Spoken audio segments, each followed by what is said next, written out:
మనిషికి జీవితాంతం తోడు ఉండేవాడు ఎవడు అని యక్షుడు ధర్మరాజును అడిగాడు. ఎవరైనా ఈ ప్రశ్నకు భార్యను, భర్త, పిల్లలు అనో, పేరు ప్రతిష్టలో అనో సమాధానం చెబుతారు. కానీ ధర్మరాజు మాత్రం మనిషికి జీవితాంతం తోడు ఉండేవారు ఎవరూ లేరు, అలా ఉంటారనుకోవడం భ్రమ. అన్ని రకాల అనుబంధాల్లో ఎవరి అవసరాలు వారికి ఉంటాయి. అందుచేత మనిషికి నిజంగా జీవితాంతం తోడు ఉండేది తన గుండె ధైర్యం తప్ప మరొకటి లేదు అని చెప్పాడు. ప్రపంచంలో తెలివైన వారు ఎవరైనా సరే అంగీకరించకుండా ఉండలేని విషయమిది. మనిషికి నిజంగా కాపాడేది భక్తి, జ్ఞాన, వైరాగ్యాలతో కూడిన గుండె ధైర్యం ఒక్కటే. ఆకలితో ఉన్న కడుపు, ఖాళీగా ఉన్న జేబు, ముక్కలైన మనసు, ఈ మూడు జీవితంలో ఎన్నో పాఠాలు నేర్పుతాయి. పలకరింపులు అయినా, ఇచ్చిపుచ్చుకోవడాలు అయినా, బంధం, ప్రేమ, స్నేహం ఏదైనా ఇరువైపులా ఉంటేనే కొనసాగుతుంది. రెండు చేతులు కలిస్తేనే కదా శబ్దం. ఒక చెయ్యి ఎంత ఊపినా ఏమి లాభం?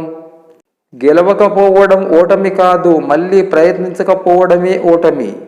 మనిషిలో ఉండే భయమే బలానికి పెద్ద శత్రువు. మనలో ఉండే భయం మన బలాన్ని మనకు తెలియనీయకుండా చేస్తుంది. జారిపడే కన్నీటి బొట్టు బరువుగా ఉండకపోవచ్చు, కానీ దానిలో దాగి ఉన్న బాధ మాత్రం బరువైనదే. మీరంటే ఇష్టమున్న వారిని ఎప్పుడూ అశ్రద్ధ చేయకండి. ఎప్పుడో ఒకరోజు తెలుస్తుంది ఉన్న వజ్రాన్ని దూరం చేసుకుని రంగురాళ్ళకై వెతుకుతున్నామని. ఓర్పు చేదుగా ఉంటుంది, కానీ దాని ఫలితం మధురంగా ఉంటుంది. నింద నిజమైతే తప్పక దిద్దుకో, అబద్ధమైతే నవ్వేసి ఊరుకో. మండిన కొవ్వొత్తి మనది కానట్టే గడిచిన కాలం మనది కాదు. ఎవరిని చిత్తు కాగితంలా చూడకు. రేపు ఆ కాగితం గాలిపటములైతే నువ్వు తల ఎత్తుకుని చూడవలసి వస్తుంది. ఏది శాశ్వతము కాదు. ఈ లోకంలో గడుపుతున్న ఈ క్షణం మాత్రమే మనది. నిన్న అనేది తీరిపోయిన రుణం, రేపు అనేది దేవుడిచ్చిన వరం.